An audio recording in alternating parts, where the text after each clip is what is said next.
Beaucoup à Monsieur Andrei Smirnov d'avoir accepté notre invitation et d'avoir introduit le film belge que nous allons regarder aujourd'hui, Une part d'ombre, en présence d'ailleurs du réalisateur, Monsieur Samuel Tilman. Merci aussi à la Bibliothèque Mayakovsky d'accueillir les spectateurs aujourd'hui dans la salle blanche de la bibliothèque. Monsieur Tilman, un grand merci d'être avec nous aujourd'hui et de nous parler de votre film qui va être projeté à Saint-Pétersbourg, Une part d'ombre, donc. Ce film qui a été décrit par certains comme un thriller proche je dirais, des atmosphères données par Hitchcock dans ses films. Un thriller, donc. Est-ce que vous pouvez nous donner quelques infos sur comment l'idée vous est venue d'un tel film? Mais ce que j'ai l'habitude de dire, c'est que quand on écrit un film, il faut souvent avoir une image, une anecdote ou quelque chose de concret auquel on se raccroche, et puis se poser la question, est-ce que j'arriverai à écrire tout un film autour de ça?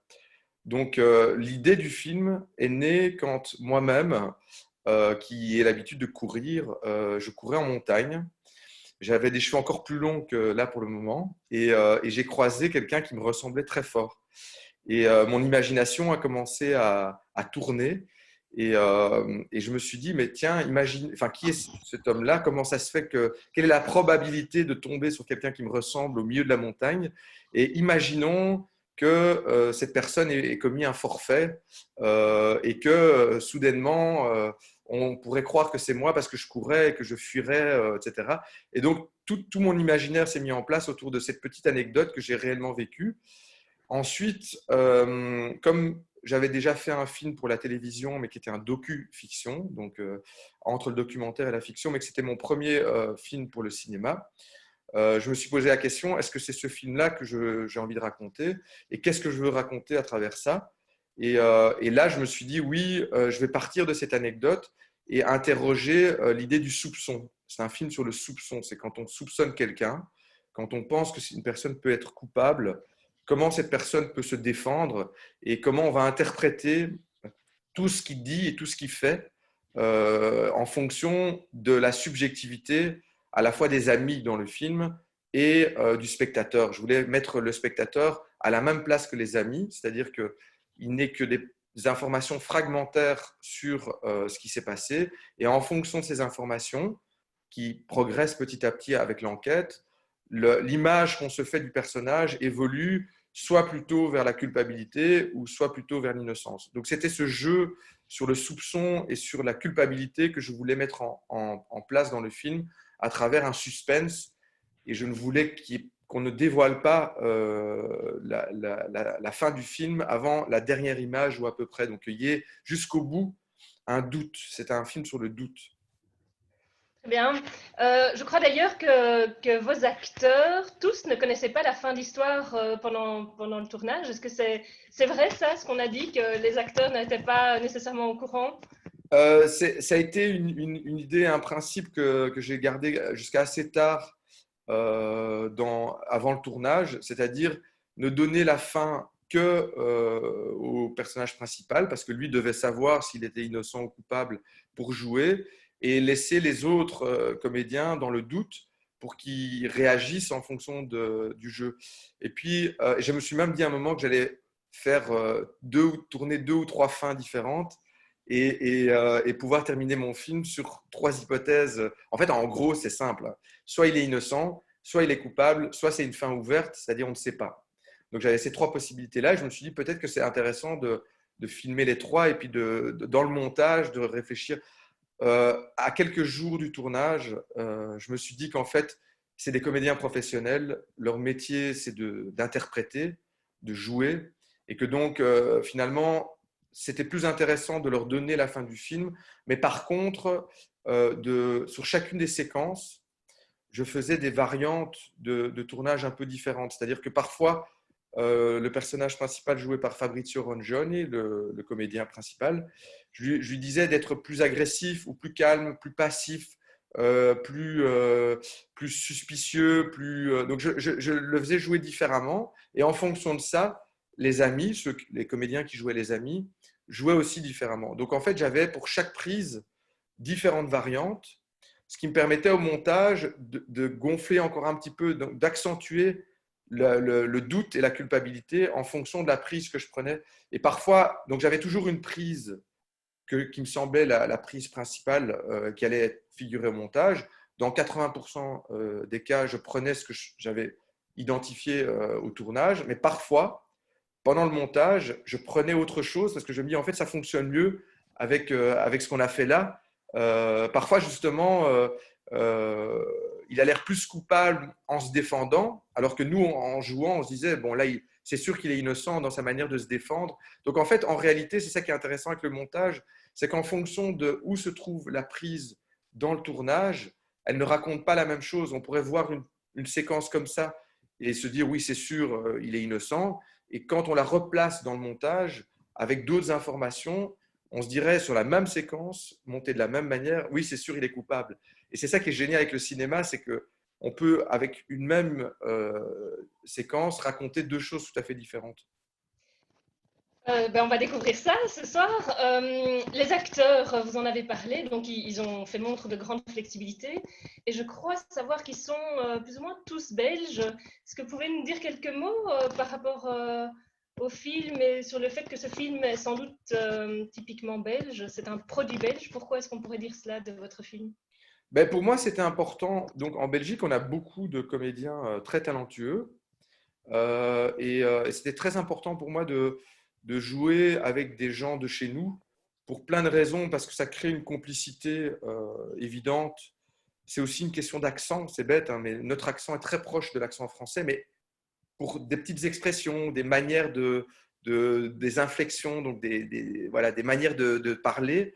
On n'est pas à Paris, on n'est pas à Marseille, on n'est pas au Canada, on est en Belgique, à Bruxelles. C'est même pas la Belgique, c'est vraiment Bruxelles. La plupart des comédiens sont bruxellois ou autour de Bruxelles. Et ça donnait pour moi une crédibilité supplémentaire pour le tournage et pour montrer que tous ces amis viennent du même lieu. Et pourquoi je fais ça? Parce que en Belgique, on a beaucoup de ce qu'on appelle les coproductions avec d'autres pays francophones, par exemple la France. Et souvent, dans les coproductions, on a des castings où on a quelques Belges et quelques Français. On a aussi d'ailleurs des acteurs belges qui jouent dans les films français. Et parfois, cette rencontre n'est pas toujours naturelle parce que justement, c'est inconscient chez le spectateur, mais le fait même que les accents ne sont pas les mêmes, etc., nécessite presque d'expliquer pourquoi, par exemple, si on a un accent parisien, il faut expliquer, enfin, il faut essayer de faire comprendre pourquoi un Parisien vit à Bruxelles. On en a beaucoup, hein, des Parisiens qui vivent à Bruxelles, mais ça raconte quelque chose sur le personnage. C'est comme si je prenais un acteur noir ou un acteur transgenre ou des choses comme ça. Évidemment, ça fonctionne très bien. Par exemple, je m'étais posé la question pour le rôle du professeur, euh, des amis professeurs. J'avais casté plein de profils différents, mais en fonction du profil, le spectateur appréhende différemment. Enfin, ça raconte quelque chose, le physique, la manière de parler, etc. Et pour moi, je voulais vraiment ancrer le film dans la belgitude, dans la Belgique, même si ce même film aurait pu être raconté à New York, en Égypte. Enfin, voilà, cette histoire est universelle, mais aussi parce qu'elle est ancrée dans Bruxelles, le Bruxelles que je connais, les gens de ma génération. C'est un peu des. Voilà, ça pourrait être mes amis, ceux qui sont dans le film. Intéressant. Ben, d'ailleurs, je crois savoir que le rôle principal est d'une connaissance de très longue date en ce qui vous concerne. Mais je voudrais revenir à la question du cinéma belge et à la belgitude. En quoi est-ce qu'on peut dire qu'il y a vraiment une spécificité du cinéma belge? En quoi est-ce que le cinéma belge se distingue du cinéma français, par exemple? Vous avez parlé de la langue, mais il y a peut-être d'autres éléments. Mais moi, quand on me pose cette question, j'ai l'habitude de répondre. Il y a une chose, je pense, qui définit le cinéma belge, c'est la liberté des genres et des propositions qu'on fait. Et j'analyse ça un petit peu, c'est sans doute un des éléments, mais en tout cas par le fait que en Belgique, on a une manière de monter des films qui nous donne une plus grande liberté parce qu'on est moins soumis à ce qu'on appelle le marché. C'est-à-dire qu'en France, par exemple, il y a des diffuseurs qui ont des exigences, etc., et qui veulent mettre les films dans des cases, une comédie, un film policier, etc. Et en Belgique, on a encore cette chance d'avoir une partie du financement qui viennent de fonds institutionnels et qui parient sur des auteurs, mais qui ne parient pas spécialement sur une réussite commerciale ou un marché, ou qui n'ont pas besoin de catégoriser le film à l'avance. Donc moi, par exemple, mon film, c'est un thriller psychologique, clairement, donc il y a un suspense, mais en même temps, il n'y a pas de course-poursuite, il y a pas, donc on n'est pas dans un genre particulier, on est vraiment un petit peu entre le film de groupe, parce que c'est aussi une analyse d'un groupe et une analyse un peu sociologique d'une classe moyenne belge, et en même temps on est dans un suspense. Et ça, je pense que pour tous les films belges, souvent, on a une forme de liberté dans la proposition. Parfois, on va dans des comédies musicales un peu atypiques. On a des films comme Jaco van Dormael, très poétiques, qui sont très belges aussi. On a les films des Frères Dardenne qui sont plutôt dans un ancrage social.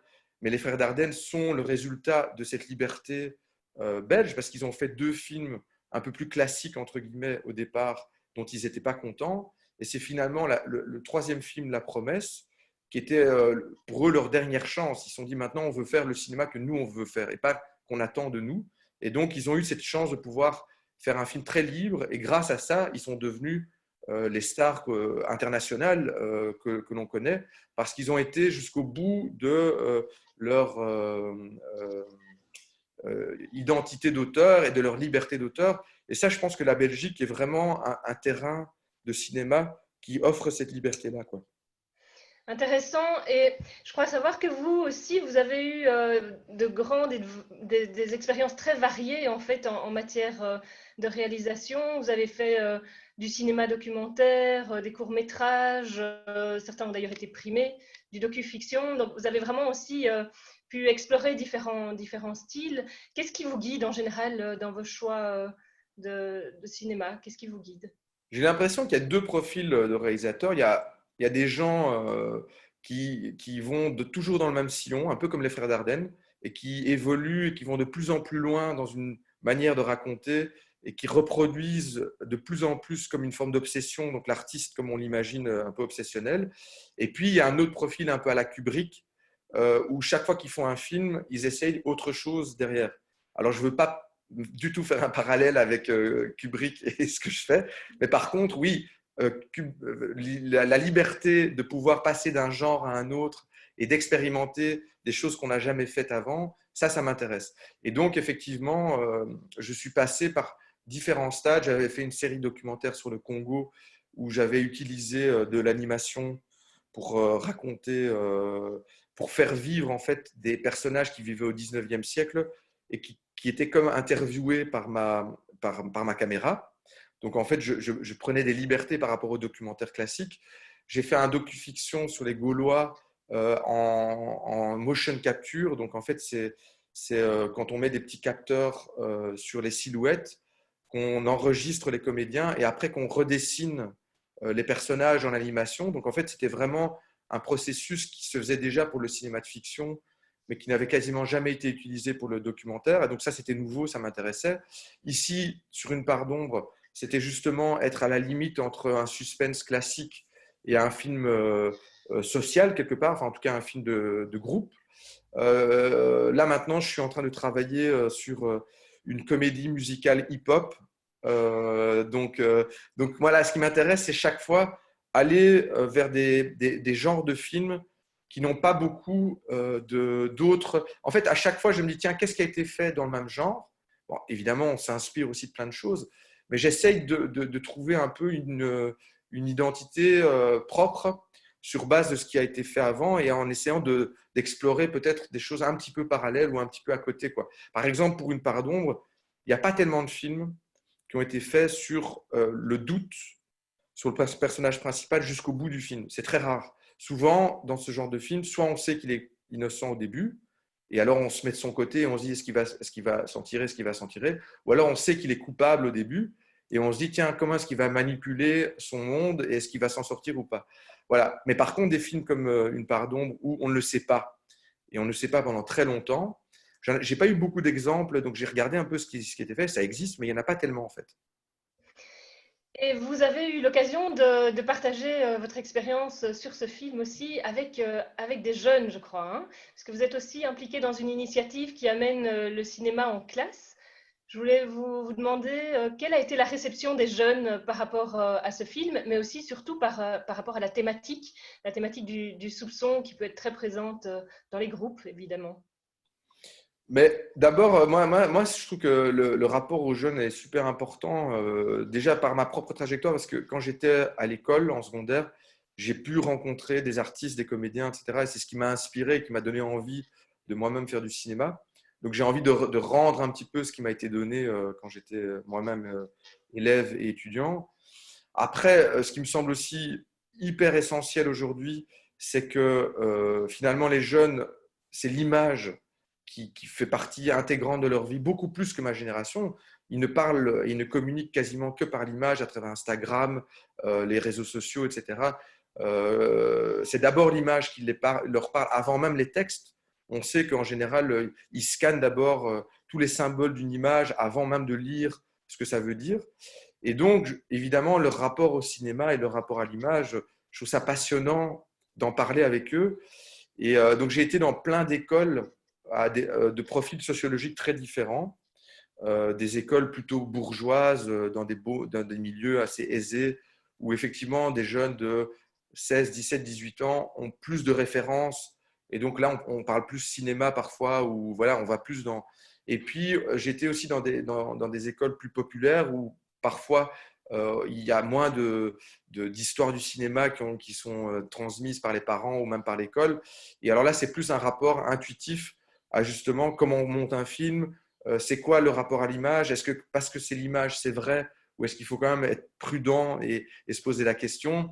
Et évidemment, les thématiques du film, comment eux ont perçu justement le point de vue sur l'innocence. Je fais ça souvent quand bon là je suis pas en personne chez vous, mais quand je suis dans une salle, à la fin du film, je pose la question aux gens en disant est-ce que vous pensiez qu'il était innocent, coupable, ou est-ce que les gens ont douté jusqu'au bout. Donc souvent je commence la discussion comme ça. Et bon voilà, je ne veux pas donner trop d'informations sur le film, mais je suis toujours étonné que c'est jamais tout d'un côté ou tout de l'autre. C'est souvent très partagé. Et ça crée des débats intéressants, ce qui a eu lieu à l'école, mais ce qui a lieu aussi quand il y a des projections. Et c'est ça qui m'intéressait avec le film. C'est poser des questions sur, mais comment ça se fait que, en voyant le même film, toi, tu pensais qu'il était plutôt innocent, et moi, je pensais qu'il était plutôt coupable. Et ça m'a amené à la question de base qui est liée au jugement, c'est-à-dire est-ce qu'on juge vraiment sur des arguments objectifs, ou est-ce qu'il y a toujours une part de subjectif et de morale, en fait? C'est-à-dire, je juge quelqu'un pas simplement sur ce qu'il a fait, mais sur ce qu'il représente, sur son rapport. Ici, voilà, vous allez voir, il y a des thématiques morales. Est-ce que je l'ai jugé sur le fait qu'il est coupable ou pas, ou est-ce que je le juge sur autre chose? C'est ça qui m'intéresse aussi dans les débats après le film. Bien, je vous remercie pour ces dernières questions qui sont très ouvertes et je crois qu'on va laisser les spectateurs commencer le film avec cela en toile de fond. Merci encore d'avoir Merci beaucoup accepté. et merci et bonne projection à tout le monde et bon film.